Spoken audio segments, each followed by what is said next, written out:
We One thing that we always have a tendency to ask ourselves is, where am I going? You know, where's my life going? Where am I going to end up? What is God's purpose for my life? And when we're young, we have a tendency to think that question is for the young. That one day when we get out there and we get through school and we get a degree and we go out and we get a job and we get a spouse and we, find out where we're going to live and all those kind of things are answered, then we will know what God's purpose for our life is. We will know where our life is heading and what the goal is. But the truth is that no matter where you are in life, no matter what season or generational stopping point you happen to be at, you never stop asking that question in some form or another. God, where are we going? God, what's the destination? God, what is your purpose for my life? You never, no matter where you are or what you've accomplished, you never stop asking that question in some form or another. But what if I told you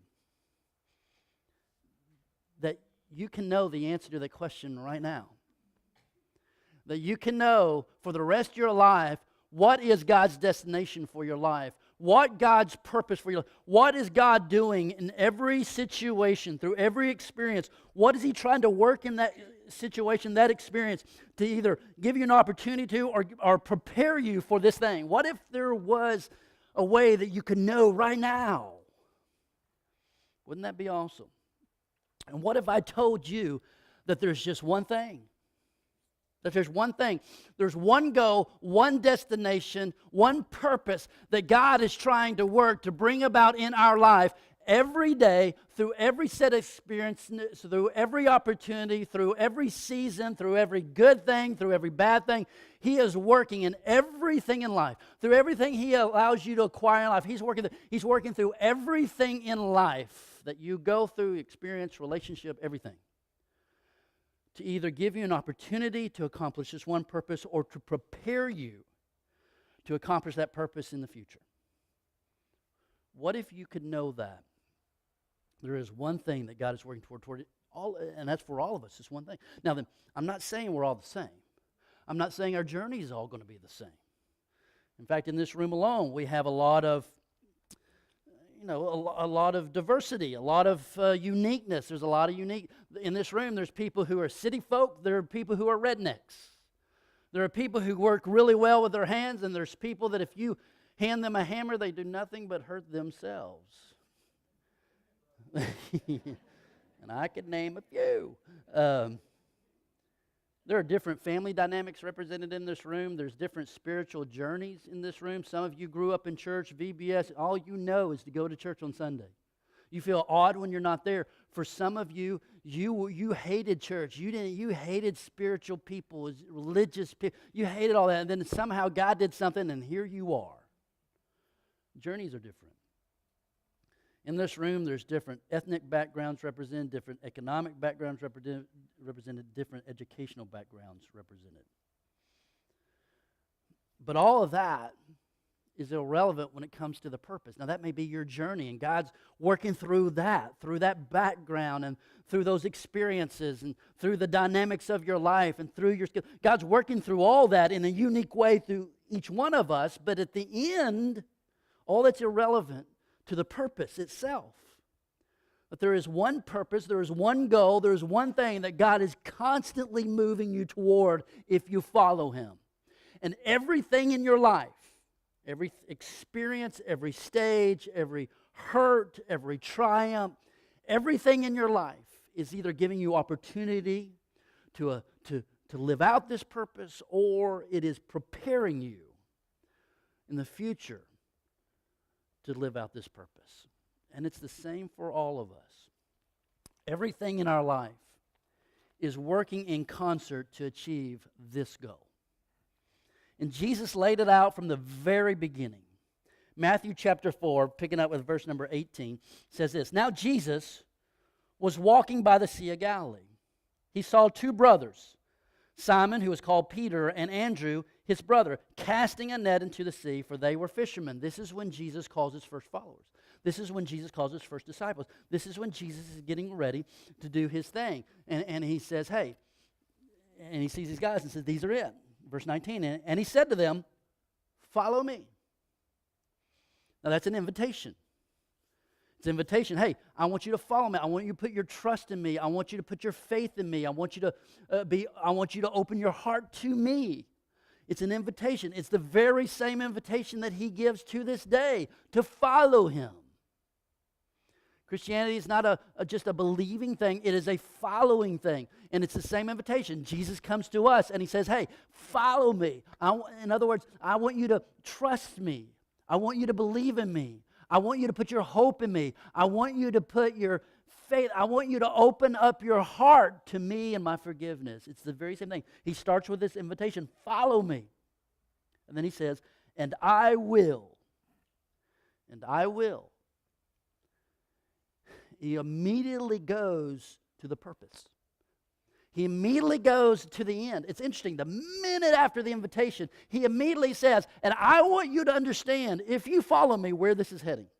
I want you to understand, if you follow me, where I'm going to take you. I want you to understand so that you know in everything that comes your way why I'm doing it, why I'm bringing it to you, why you have it, why behind everything, where I'm ultimately going. I don't want to do a bait and switch. I don't want to say follow me and then later on tell you where this thing's going. I'm going to tell you right up front. Now think about what he could follow that with. He could have said, follow me and I will save you from hell. Because that's true. Or follow me and I will give you heaven. Follow me and I'll save your marriage, because that can happen. Or follow me and I will help you find a way out of that addiction. Follow me and I will help and partner with you and bring people into your life that can help you overcome that depression. Follow me and I will give you my spirit. Follow me and I will be with you. Follow me and I will restore your hope. Follow me and I'll give you something to believe in. Follow me and I'll provide for you. He could have said any of those things because all of those things are true. But one thing that none of those things are is none of those are the ultimate goal. Those are things that happen and those things that God can do and God will do in our life. But Jesus wanted to get past that and say, here, but I don't want you to say, I'll give you heaven, and then you realize I'm doing this. I want you to know up front where I am going. I want you to know up front that in everything, what I'm working to do in you and transform you and change you and the opportunities I'm going to give so you see them when they're coming. So you understand what the value system is here and what the ultimate destination is. And he says, follow me and I will make you fishers of men. In other words, fishers of men. In the broadest sense, he is saying, follow me. Let me transform you. Let me give you opportunities to impact the people that are around you. That's my end goal. Everything I'm working toward is toward that. Every experience that I bring your way, every relationship I bring your way, every environment that I put you in, every great triumph that you experience, every great heartache that you have to walk through, all of this is not just random things influencing your life for good or bad. All these things are things that I'm bringing and I'm orchestrating, and they're working in concert together to do one of two things in every moment. And that is, either they will open up an opportunity at that moment to bring people right in front of you where their life can be better because of you. I'm giving you opportunities to impact the lives of people that are in front of you. Or those things are going to work in concert together to bring you through some things, to infuse wisdom and experience and maybe a new set of priorities and perspective so that you are better able equipped when in the future I'm going to put you around or in front of or beside some people, and because of what you've gone through, you're in a better place to make their life better. That's it. Everything I'm working toward in life, everything I bring into your life, that's what I'm thinking about. Now, I'm going to give you 3 statements that basically says that in 3 different ways. Just to kind of let it settle. Just kind of let it percolate a little bit in you. These are your tweetable things. These are your take a picture and put on Instagram things. But listen to these three statements. Basically saying the same thing in three different ways. The first one is, God's end goal for every believer, and that end goal means that's what he's working toward. God's end goal for every believer is to transform them into someone who impacts the world around them. He is more concerned about that than he is about anything else. Here's another way of saying it. Everything God does for you is simply preparing you for God to do something through you. See, that's rich because most of the time what we think, let's be honest, what we think is that everything God does for you is for you, right? Everything that God does for you is for you. When he gives you great intellect, that's for you to go out and get a good degree and go to a good college and make good money for you. If he gives you good skills, well, that's for you. That's for you to go out, and the primary purpose is for you to market those skills and make a lot of money for you. It's for you. The reason God gave you those relationships and friendships in your life is for you. The reason God gave you that great significant other person is for you. The reason God gives you a great job is for you. The reason God gives you great resources is for you. The reason God gives you time is for you. It's for you. That's how we approach life. That all that God gives for you is for you. And Jesus, though, from the very beginning, didn't sneak this in on us. From the very beginning, he said that everything that God does for you is simply preparing you for God to do something through you. Imagine if we understood that, and we understood that is what God is up to. That is what God says your life is to be about. What if our life became about that? And then here's the third one. And that is this: God defines success by the size of impact you make, not by the size of kingdom that you build. Wow. Talk about counterculture. Talk about not North Macon. Talk about moving away from where everybody else that you probably know, and many of the people that you see outside the wall, but they're in their church this Sunday morning as well. Many of the Christian people you hang around, that's not where they're living. Where they're living is my size of my kingdom is equal to the size of their kingdom. If what I'm doing in my kingdom is that what everybody else is doing in their, am I keeping up? In other words, what we say was that our success is found in the size of our kingdom. And God leans over and says, listen, you're on a whole different set of values and priorities than what I'm on.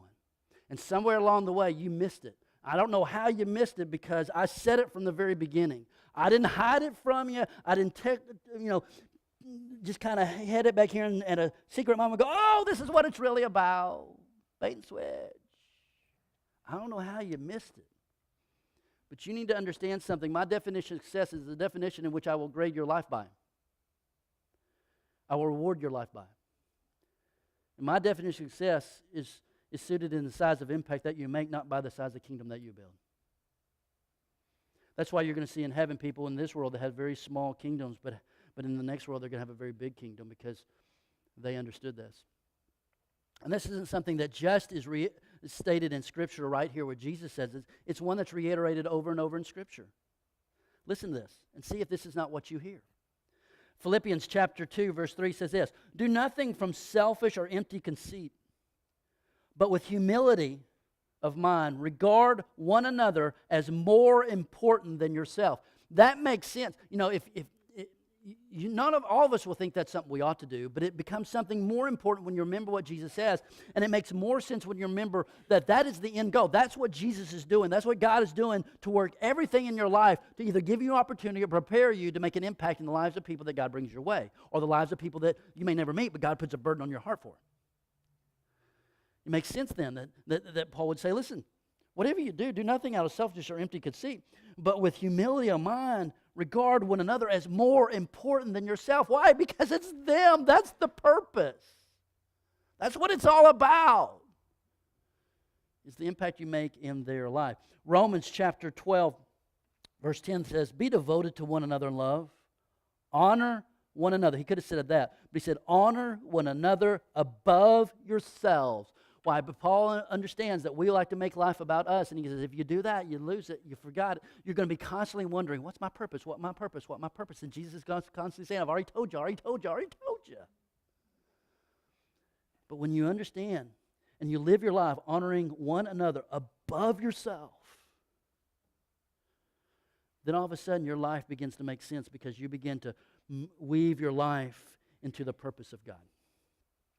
1 Corinthians chapter 10, verse 24 says this, no one should seek their own good, but the good of others. It's a value statement. He's just giving us a value statement. That it's not about your good. It's not about you expanding the size and depth and width of your kingdom. It's about you expanding the size and depth and width of your empire. And when you live by that, then yeah, I'm letting God kind of handle my good. In fact, my good is really a responsibility of everybody else.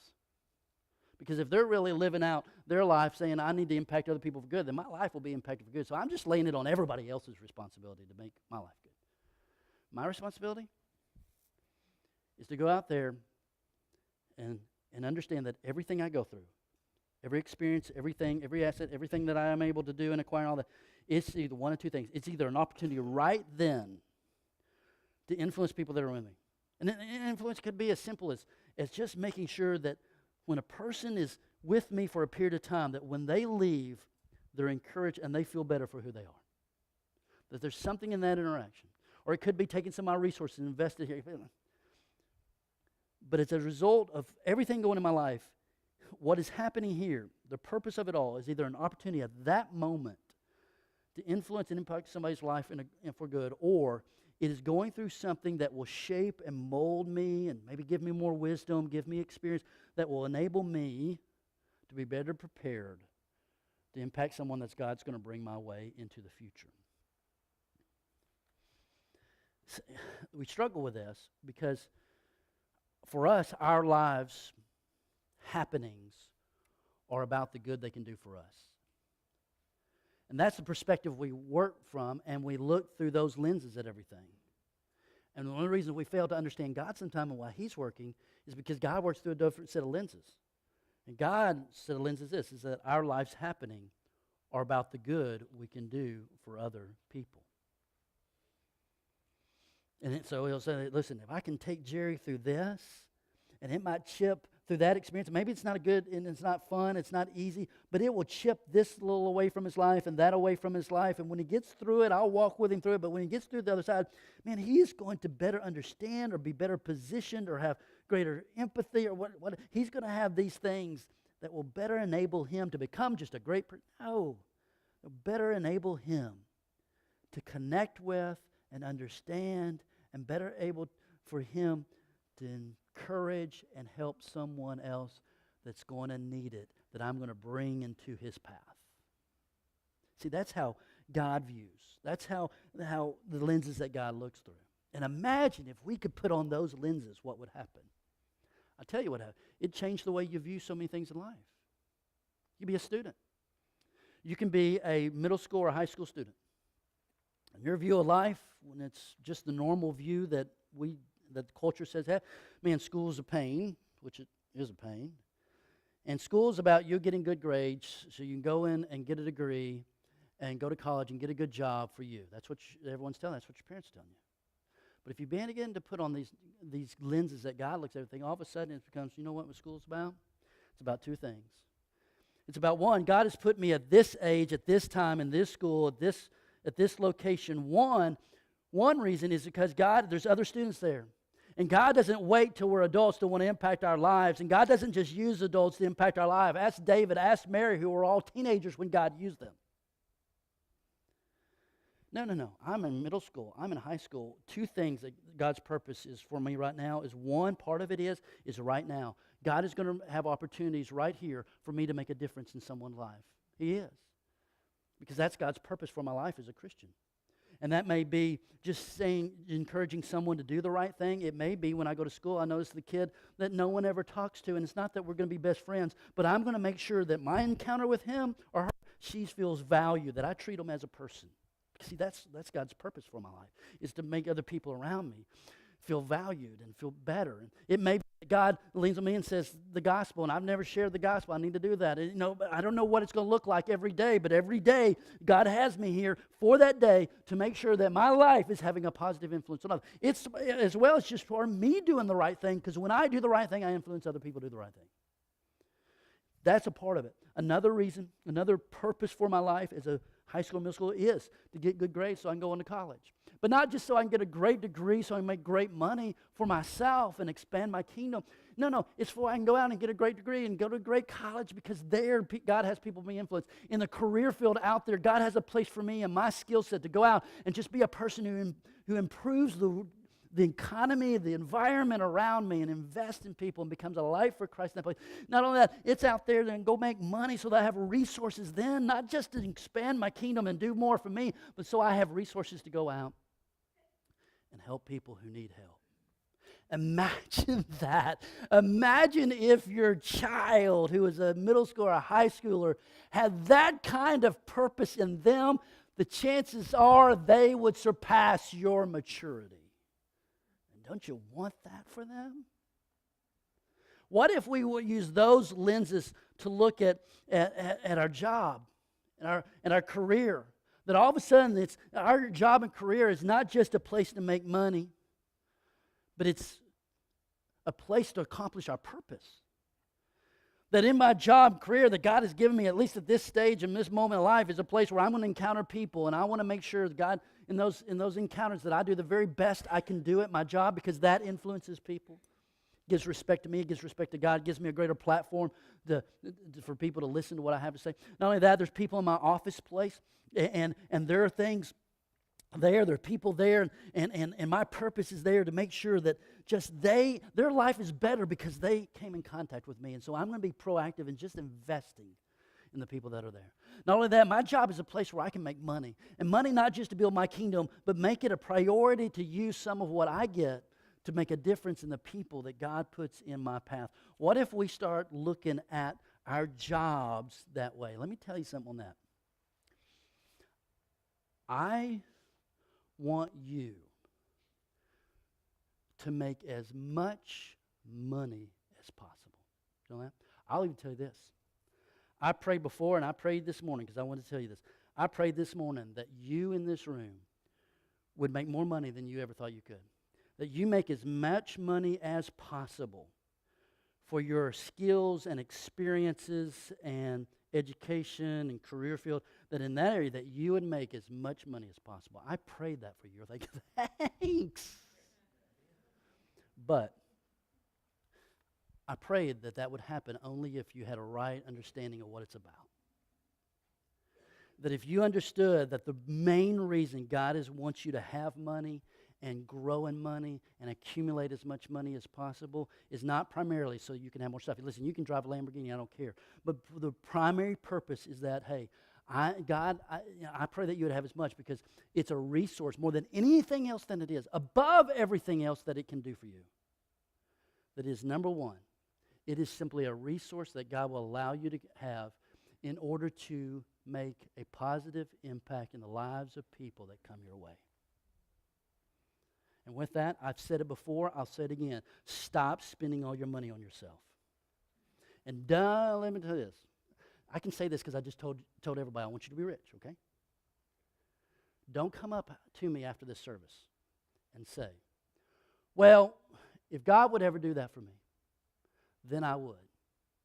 If God lets me win the lottery, then I would. If God lets me, then I would. I have been around people all my life. My business is I don't sell a product. I just interact with people. And here's what I've learned. If you don't value generosity with what you have right now, you will not value generosity when you have 10 times more. You simply won't. So do it now. But see, my point in all that, is that you don't have to wonder what the end goal for your life is. You can leave here today and know what the purpose of your life is. You can leave here today and know what God is orchestrating in everything to bring about. You can leave here today and know what the ultimate destination is. And that is, God's ultimate destination is to work in everything, in every opportunity, every experience, every relationship. Everything in your life is one of two things. It either is God opening up an opportunity for you to make an impact in someone's life right then, or it is an opportunity where God is going to take you through something to equip you and prepare you for the difference He wants you to make in somebody else's life in the future. And I don't care whether you are a senior in high school or a senior citizen. Jesus is working at this point to take you through things, experiences, going to have you learn things, allow you to earn and collect things so that you can enjoy them? Yes. But more important than that, so that they are there to equip you and give you opportunity to improve the lives of people that are around you. I mean, there is even a verse that says that you will be comforted. There's a verse that says you're going to be in life be in situations where you need to be comforted. Life's going to go so sideways, you can't mentally make sense of it. Life is going to go so painful and so out of control that you can't just pull yourself up by your own bootstraps. You're going to need someone in your life to come alongside of you in one way or another. Maybe they do it intentionally. Maybe they don't even realize that they're encouraging you. But they just, in some way or another, they encourage you to keep going. You're going to have moments in life where you have to have that. And you know what he says after he says that? He says, so that you can comfort. In other words, he says, you're going to need comforting and you're going to go through bad things in life, but don't worry, I'm going to put people there to help you out. Because that's the kind of God I am. He goes, you're going to go through those things and you're going to be so wrought by them and they're going to be so difficult that you're going to have people come around you. And I want you to know why I'm going to let you walk through that.